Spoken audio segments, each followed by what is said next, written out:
আসসালামু আলাইকুম, আমি মোহাম্মদ শাকির রহমান, প্রভাষক, হাজি মিসরানি বিশ্ববিদ্যালয় কলেজ। তো আমাদের আজকে অনলাইন ক্লাসের সাবজেক্ট হচ্ছে accounting theory. Accounting theory honours ভর্তির একটি subject.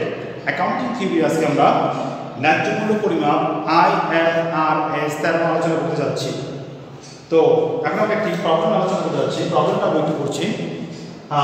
Determine the price of the share of finance for the company. Data information are given below. The current dividend as standard to growth rate of the dividend for the first 3 years 6% and growth rate of the rest 3 years 10% and the perpetual growth rate of 7% and discount rate is 16%. অর্থাৎ এখানে বলা হয়েছে OLA company limited বর্তমান dividend current dividend কত 2 টাকা। OLA company লিমিটেডের বর্তমান current dividend কত 2 টাকা। কারেন্ট ডিভিডেন্ড দেওয়া আছে 2 টাকা এবং পরবর্তীতে বলা হয়েছে ডিভিডেন্ড ফার্স্ট 4 ইয়ার প্রথম 4 বছর গ্রোথ রেট হবে 6%। প্রথম 4 বছর গ্রোথ রেট হবে 6% এবং এখানে পরবর্তীতে বলা হয়েছে পরবর্তী 3 বছর গ্রোথ রেট হবে 10%।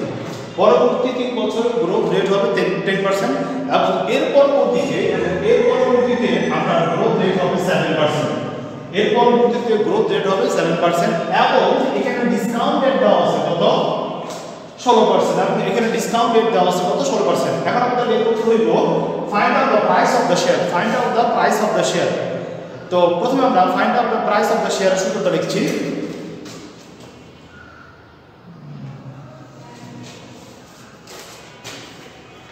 তো এখানে দেওয়া আছে পিও সমান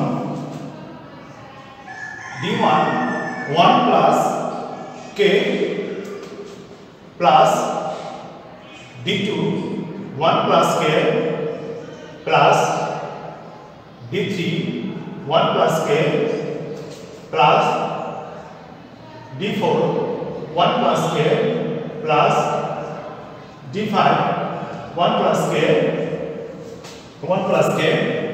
plus D6 1 plus K এবং লাস্টে D7 plus P7 1 plus K।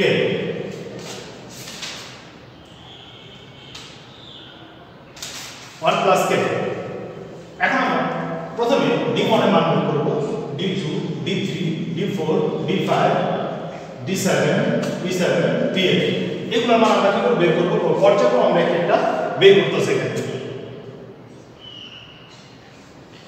তো হিয়ার এই পাশে একটা করে D1 সমান DO 1 plus G।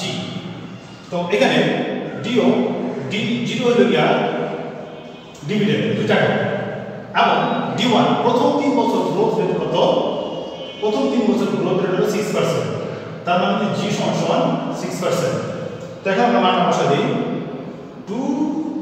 1 plus 0.06 সমান 2.12।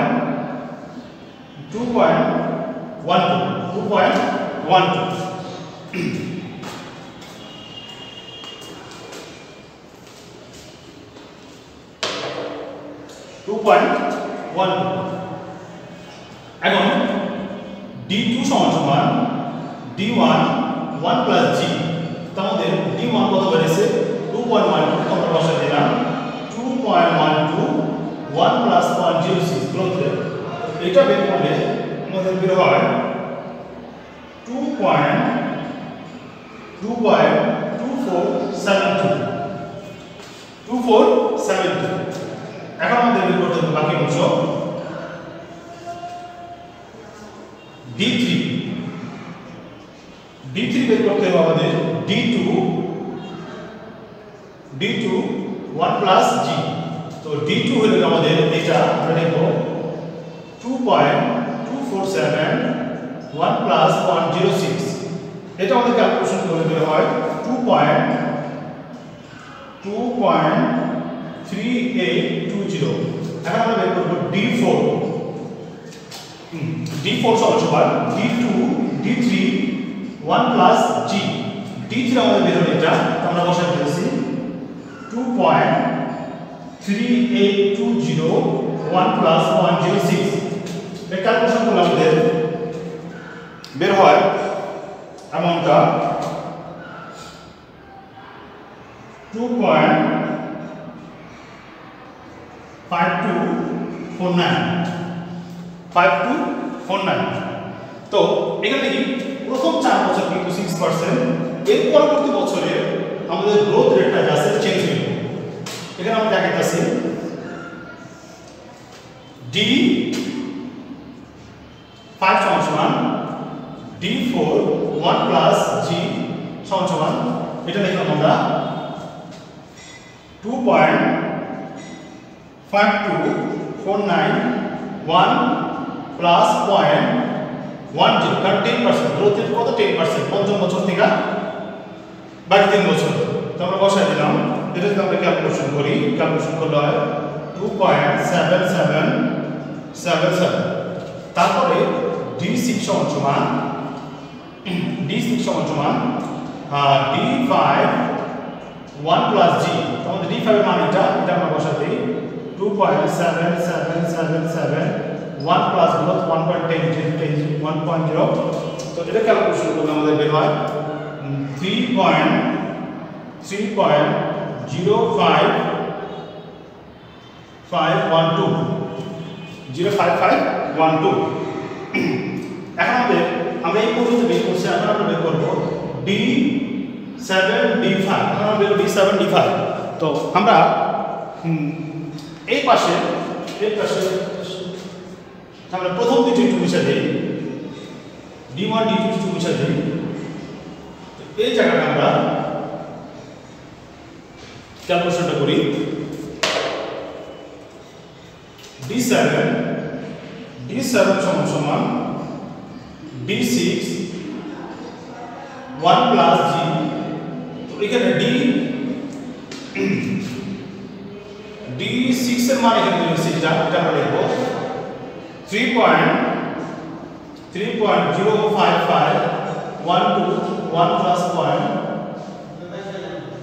0.10 যদি আমরা ক্যালকুলেশন করি, ক্যালকুলেশন করা হয় 3.3606 এবং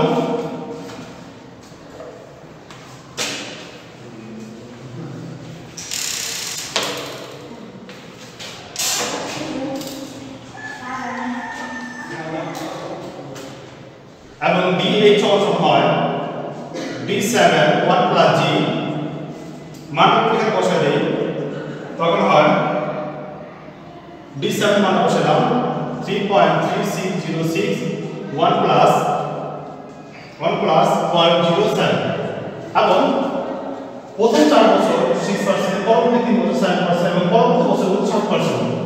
তো অষ্টম বছরে গ্রোথ হবে 7%। তো বসাতে এখানে বের হয়ে যায় 3.5958। তো আমরা D8 পর্যন্ত মান বের করলাম।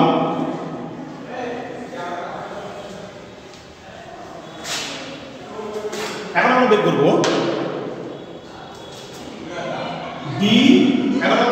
P7। এখন আমরা বের করব P7 এর বের করার সূত্র হলো গিয়া D8 K বাই G। তো D8 এর মান আমরা বের করলাম, এটা আমরা এখানে লিখব 3.5958 এবং growth rate cost of discounted দেওয়া 6% মানে গ্রোথ রেট দেওয়া আছে। লাস্টের বছরটা এই হবে কারণ 7 বছর বের করতে আমরা 0.07, এটা আমরা ক্যালকুলেশন করে বের হয় 39.9533। এখন প্রত্যেকটা মান আমরা এখানে বের করলাম। এখন আমরা এখানে বসাই দেব।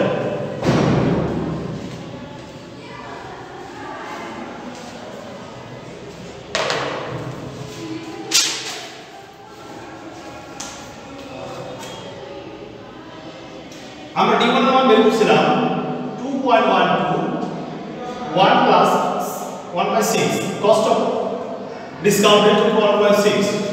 পরবর্তীতে প্লাস D2 এর মান বের করছিলাম 2.2472 নিচে যা আছে তা 1 plus 0.16 প্লাস D3 মান বেরিয়েছিল 2.3820 নিচে যা আছে তা 1 plus 0.16 এবং এখানে D4 এর মান বেরিয়েছিল 2.5249 নিচে যা আছে তা 1 plus 0.16 D5 এর মান বেরিয়েছিল 2.777 নিচে যা আছে তা 1 plus 0.16 প্লাস D6 এর মান বেরিয়েছিল 3.0551 1 plus 0.16 plus D7 এর মান বেরিয়েছিল 3.606 প্লাস এবং D7 এর মান বেরিয়েছিল 39.95 নিচে যা আছে তা 1 plus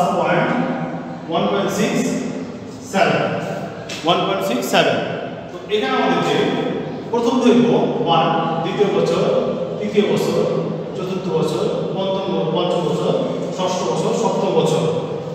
এখন আমরা প্রতিটা ক্যালকুলেশন যদি আমরা করি, প্রথমটা ক্যালকুলেশন করলে এখানে হয়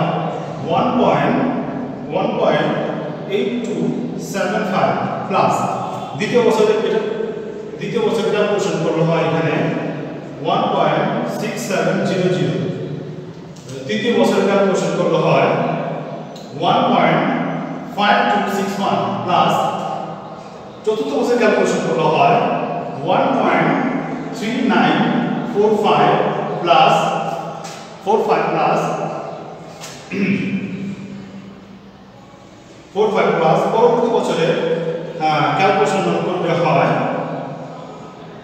1.322 প্লাস পরবর্তী বছরে ক্যালকুলেশন করলে হয় 1.2539 প্লাস শেষে ক্যালকুলেশন করলে হয় 15.3257 এবং টোটালটা যোগ করলে হয় 24.3197 এবং টোটালটা যোগ করলে হয় 24.397।